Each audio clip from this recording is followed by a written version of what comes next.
بسم الله الرحمن الرحيم. السلام عليكم ورحمة الله وبركاته.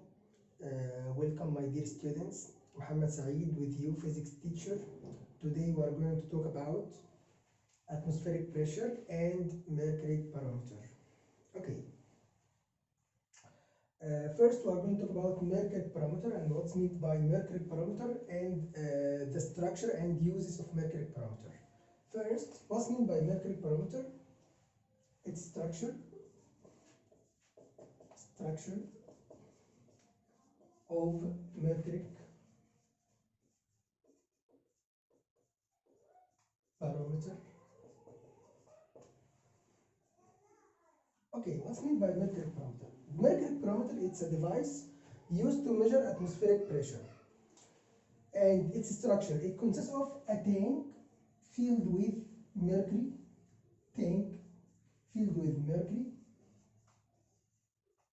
because mercury has a very large density if compared with other liquids. So we use mercury due to its great density.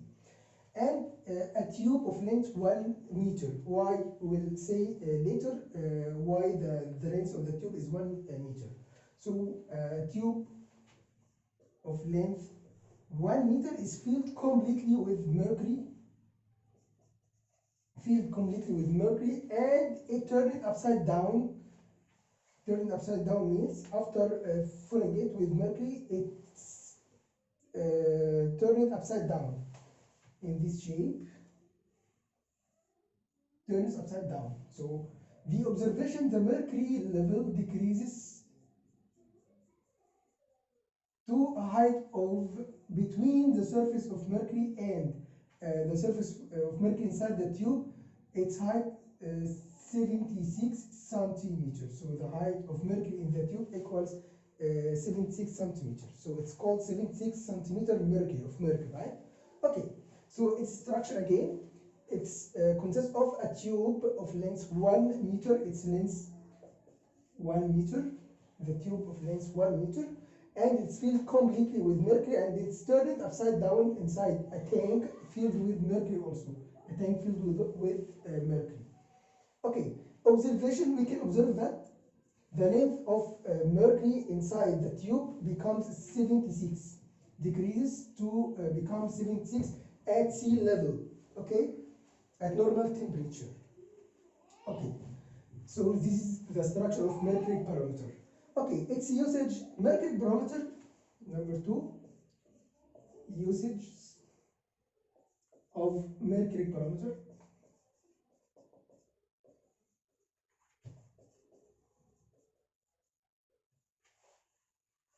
Number 1, used to measure atmospheric pressure. Used to measure atmospheric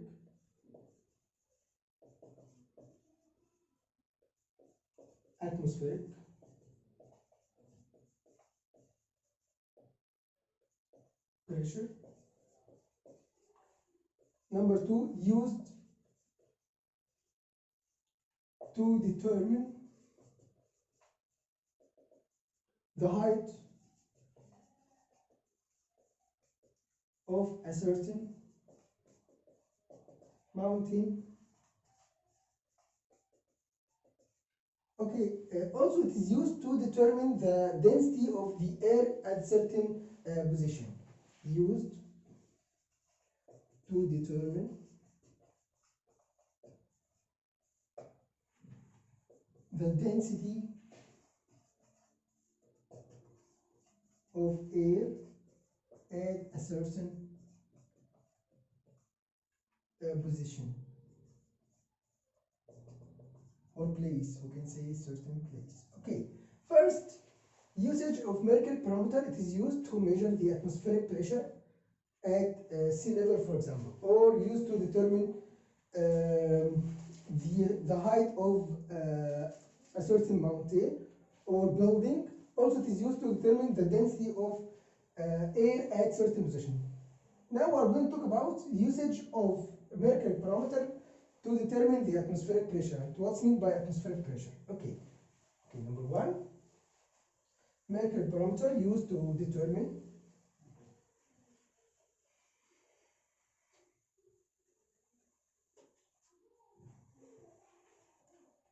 Usage of mercury barometer to determine atmospheric pressure.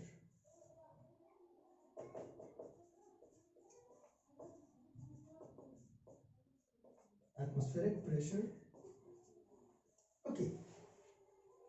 Mercury barometer used to measure the atmospheric pressure. Its idea: when mercury barometer is placed at sea level، يعني لو احنا واقفين قدام البحر مثلا ومعاه الميركوري barometer، we can observe that the height of mercury inside the tube of length 1 meter becomes 76 centimeter. Why?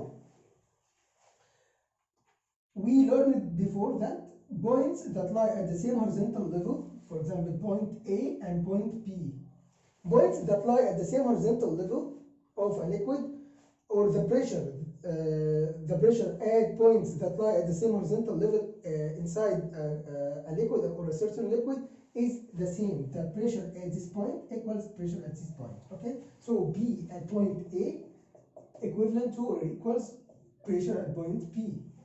Okay, what is above point A?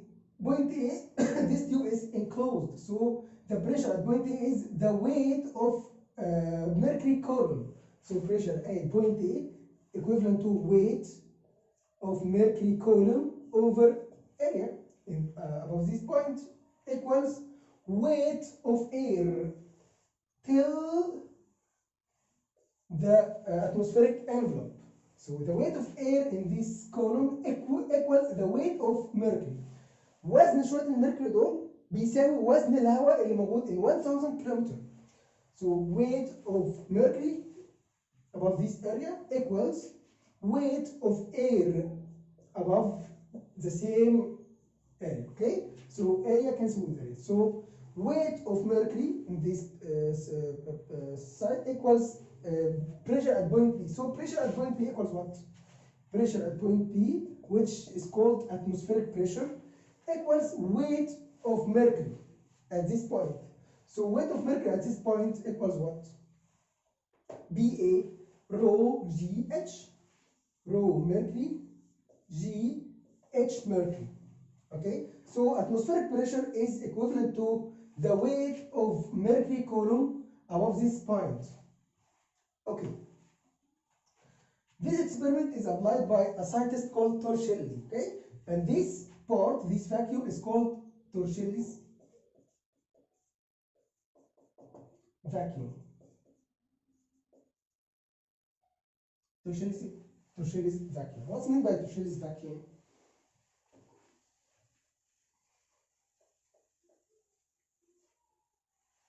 Torricelli's vacuum. Torricelli, if you remember the word tour, if you remember the systolic blood pressure and the systolic blood pressure equivalent to 120 tour. Can you remember the word tour, the unit tour? It comes from Torricelli. Okay, it comes from Torricelli. Okay, so Torricelli's vacuum.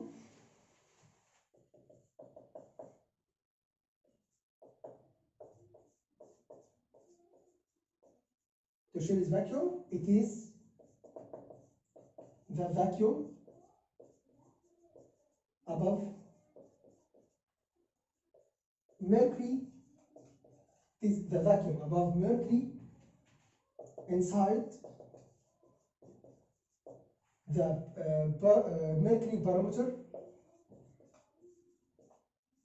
or mercuric barometer tube that is evacuated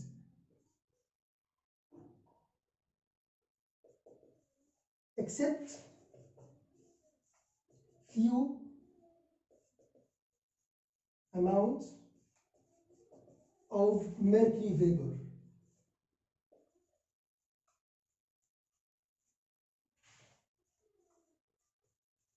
Okay, so this part,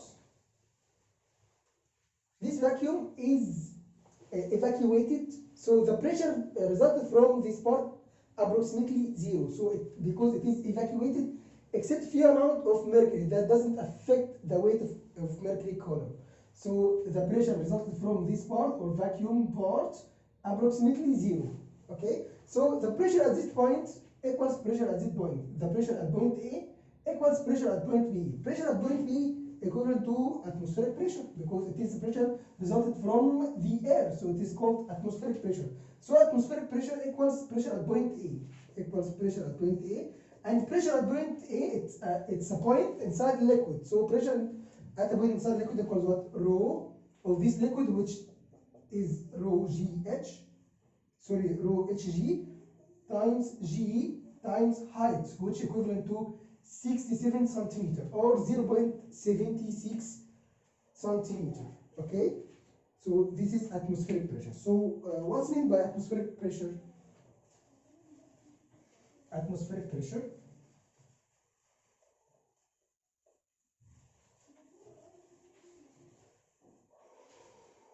it has two definitions.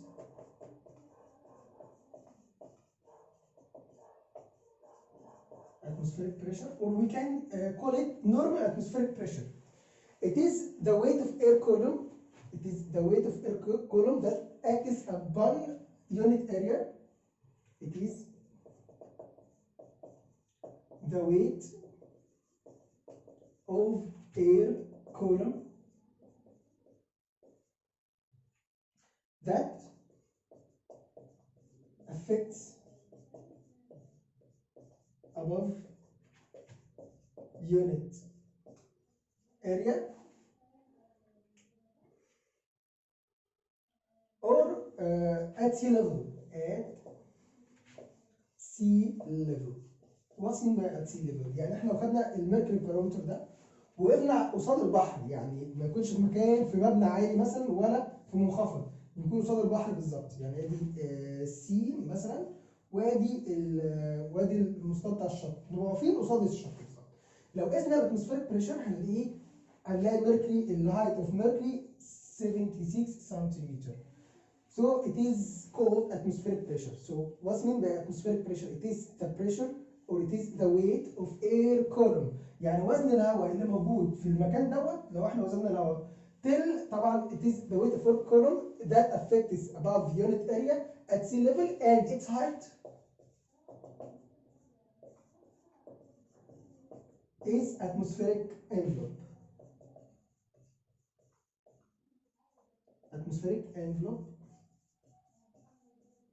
which means it is the weight of air column from sea level till the end of atmospheric envelope. This is called atmospheric pressure. So atmospheric pressure has two definitions. The first one, it is the weight of air column, or it is the weight of mercury column, because the weight of air column equivalent to the weight or the pressure resulted from the weight of air equivalent to the pressure resulted from the weight of mercury. يعني وزن الميركوري اللي هنا اللي موجود في 76 سنتيمتر يعادل او يساوي وزن الهواء اللي موجود بس في 1000 كيلومتر above sea level. يعني وزن الهواء اللي هنا هو نفس، او البريشر اللي ناتج من وزن الهواء هنا هو نفس البريشر اللي ناتج من وزن الميركوري هنا. So we can define atmospheric pressure. It is the weight of air column or it is the weight of mercury column of height 76. يعني الوزن بتاع الهواء اللي موجود in 1000 كيلومتر يعادل وزن الميركوري because the density of mercury is very large. It's equal about 13.6 3,600 kilogram per cubic meter or 13.6 gram per cubic centimeter. So it has very large magnitude. So the density of mercury is very large or larger than that of air. So we can define atmospheric pressure again. It is the weight of air column above unit area, تمام? Or it is the weight of mercury above unit area of. So we can define atmospheric pressure. It is the weight of air column, or it is the weight resulted from mercury. So another definition: it is the weight of air column that affects above unit area at sea level. Because the pressure differs by changing the altitude or elevation above sea level. يعني لو خدنا البارومتر وطلعنا فوق above mountain، او لو نزلنا في منخفض هنلاقي البريشر هيتغير. يبقى it is the atmospheric pressure at sea level. Okay, this is called atmospheric pressure. Okay, units of atmospheric pressure. We said that we can use a mercury barometer to measure atmospheric pressure, as we can see. Number two, we can use a mercury barometer to measure the height. Number two, mercury barometer used to measure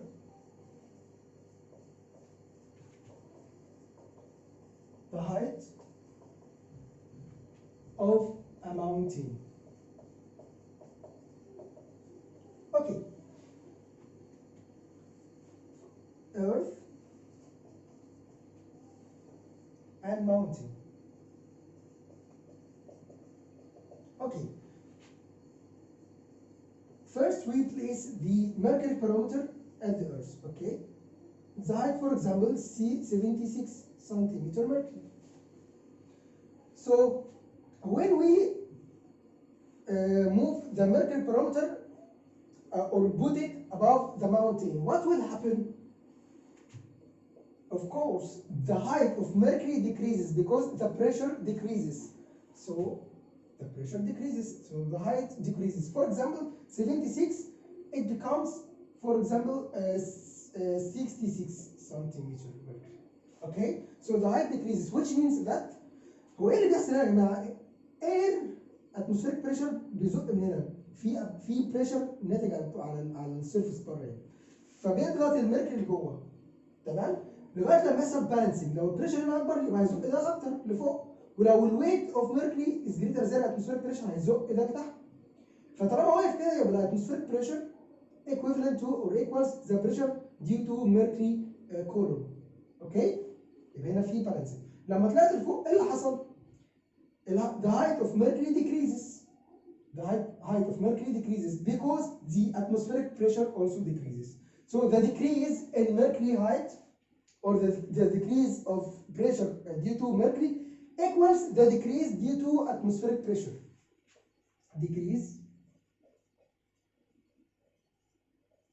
of pressure of mercury of pressure of mercury column equals decrease of pressure due to air column. So we can say that delta B in mercury equals delta B in air. النقص في البريشر اللي حصل في الميركوري بيعادل نفس النقص the same decrease in atmospheric pressure. يعني لو atmospheric pressure قل 1 فبرضه الميركوري بريشر او البريشر due to mercury decrease by 1. النقص اللي حصل هنا بيعادل النقص اللي حصل هنا. دي دلتا بي اتش جي equals delta B in air. The decrease in pressure of mercury equals, so the decrease in pressure in mercury equals what? The pressure at the ground, rho Hg, G, H mercury at ground. Okay, say H1, and say the height of mercury in this case H2. So Hg, rho Hg at this side minus Hg1 minus, or we can say Hg2 minus Hg1. Okay, Hg1 for example, rho Hg GH2 equals delta B air. Delta B air, BA at this side, which equivalent to what? Rho air GH, say the height of air in this side, H1 air. And the height in this case, H2. احنا عندنا height هنا من هنا لحد هنا H1. الهايت انا اللي يهمني فوقي، الهايت اللي فوقيها كام؟ يعني ده H1 وسي الهايت بتاع الاير هنا H2. So H1 minus rho air G H2, right? Okay, rho G rho Hg times G rho Hg times G. So we can take it as a factor, rho Hg times G. H1 minus H2, right? H1 minus H2 equals rho air G H1 minus H2. H1 minus H2, which equivalent what? H mountain. H mountains. So H1, if we subtract H1 minus H2 equals what? H mountain. So we can replace it. H1 minus H2, which equivalent to what? H mountain. We can write it as H mountain. G cancel with G. So rho Hg times H2, the height of Mercury at the top of the mountain, minus the height of Mercury at the bottom of mountain, equals rho air times H mountain. Okay? This is the relation that is used to calculate the height of a mountain. Rho Hg times H2, the height of Mercury at the bottom of the mountain, minus the height of Mercury at the top of mountain, equals rho air, the density of air, times H mountain. So H mountain equals rho Hg over rho air times H2 minus H1. Okay? Also, we can use mercury barometer to determine the density of air at a certain place.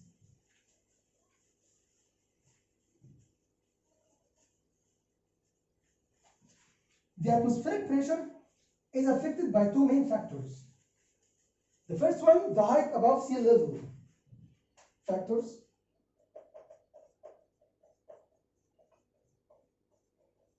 Affecting atmospheric pressure. Two main factors. Number one, height above sea level. Okay, by increasing the height above sea level, by increasing the height, for example, mountain, by increasing the height, so اللي يهمني الهايت اللي فوقيه مش اللي تحت. So by increasing the height or altitude above sea level, the atmospheric pressure decreases. ده اللي يفسر لنا atmospheric pressure at the top of mountain is less than atmospheric pressure at the bottom of the mountain because the weight of air column decreases.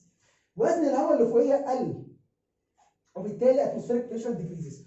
So the first factor affecting the atmospheric pressure is the height above sea level. By increasing the height above sea level or altitude above sea level, the atmospheric pressure decreases. Factor number two, the temperature. Because temperature affects the density of air.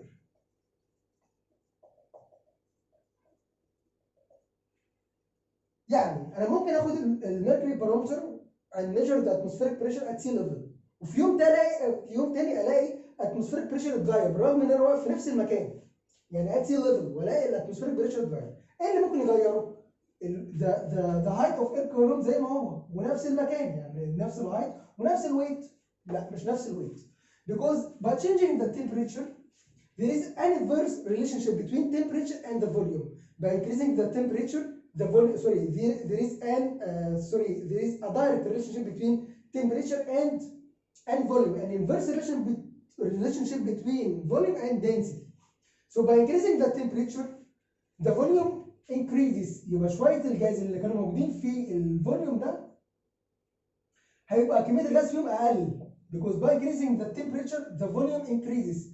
فبالتالي ال 1 million particle, for example, in this volume هيبقى عددهم أقل. Because by increasing temperature, the density decreases, which means that the amount or the mass or the weight of air column decreases. So by increasing temperature, the volume increases and the weight of air column decreases. So by increasing temperature, the atmospheric pressure decreases.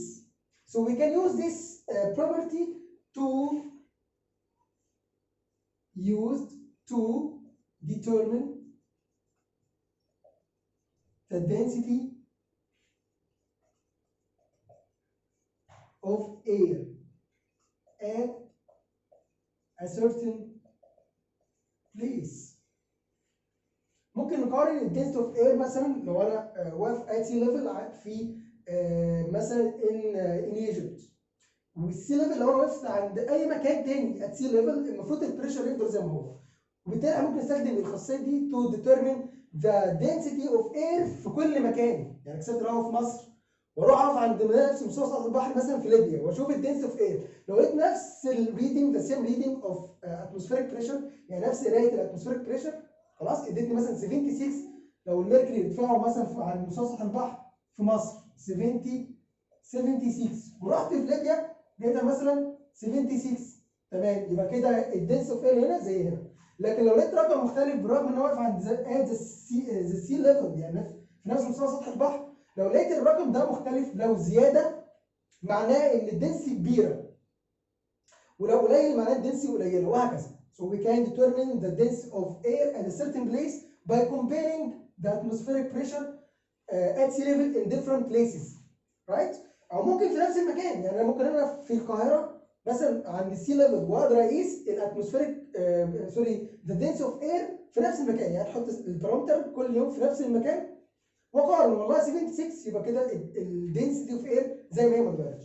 اما لو زاد او قل معنى كده ان الدنسيتي بتاعت الاير اتغيرت. ده طبعا بيعتمد على الاتموسفيريك تمبريتشر or the temperature of the atmosphere. Okay, so now we can use a mercury barometer to measure the atmospheric pressure, to determine the height of a mountain, or to determine the density of air at a certain place. Okay.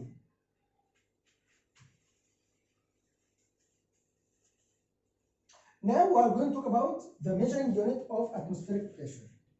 Measuring unit.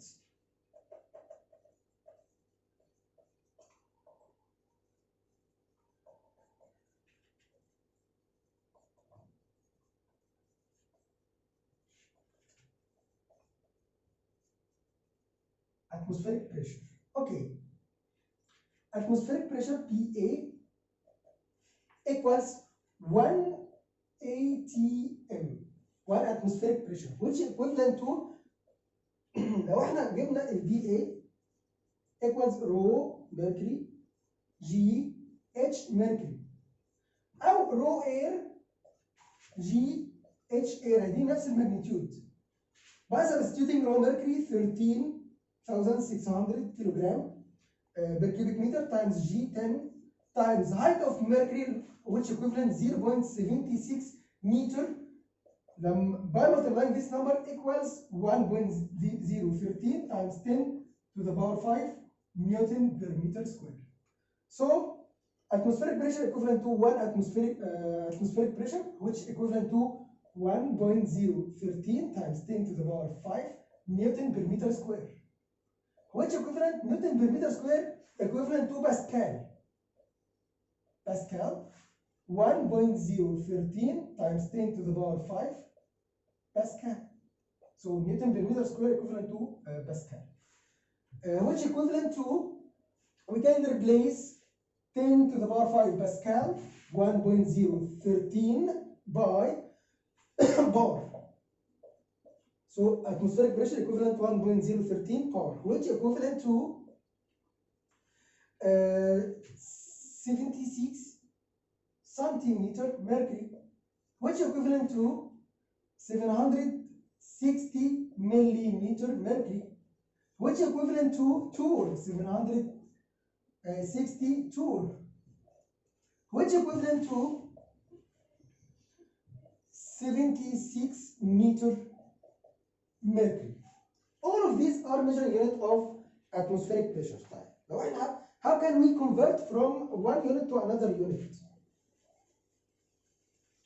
يعني atmospheric pressure لو احنا حبينا نجيبها بيونت بير متر سكوير هنستخدم الرول اللي احنا قلناها رو جي اتش باي سبستيوتنج رو اوف ميركوري 13600 تايمز 10 اللي هي جي تايمز هايت اوف ميركوري اللي هو 0.76 هيطلع لك الرقم ده نيوتن بير متر سكوير اور باسكال which equivalent 1.013 بار which equivalent 76 سنتيمتر ميركوري. مش احنا قلنا الاتموسفيريك بريشر يعادل وزن من الزئبق a weight of mercury of height 76 centimeter.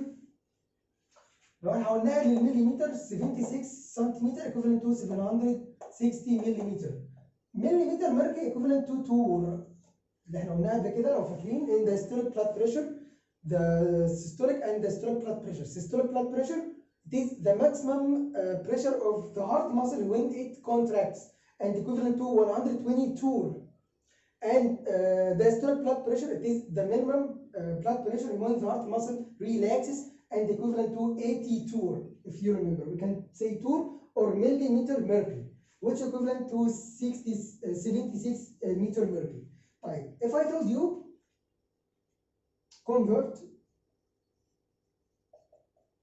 space Newton per meter square equals, for example, 80 centimeter mercury. Now we want to convert from centimeter mercury to Newton per meter square. Okay, centimeter mercury Newton per meter square. ولأن that نرجع تاني هنا السنتيمتر سنتيمتر mercury 76 Newton per meter square 1.013 times 10 to the power 5 Newton per meter square. Now 80 centimeter mercury تحت السنتيمتر mercury نكتب كام؟ 80 كام نيوتن per meter square cross multiplication. So 80 times 1 times 1.013 times 10 to the power 5 over 76 هيطلع لك اليونت بتاعتنا بالمتر بالمتر سكوير وهكذا. نفس الموضوع لو انا قلت لك باسكال، هي طبعا هي نفس الكلام، باسكال نفس اليونت، نيوتن بالمتر سكوير هي باسكال. اوكي؟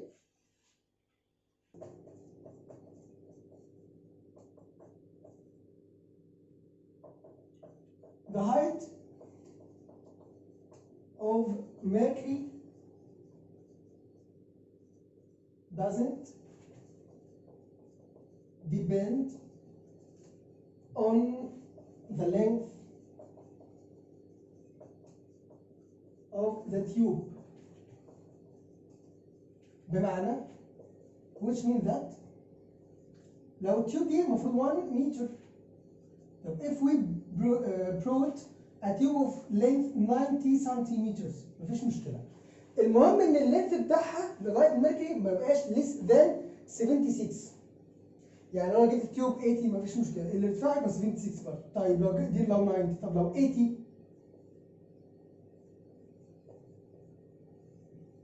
لو هي 80 مثلا مفيش مشكله يبقى 76. المهم ان الهايت ما يكونش less than 76، لان هو لو less than 76 الميركوري هينلها بقى خلاص. يبقى اهم حاجه ما يكونش الهايت less than 76. طيب في حاجه ثانيه، the height of Mercury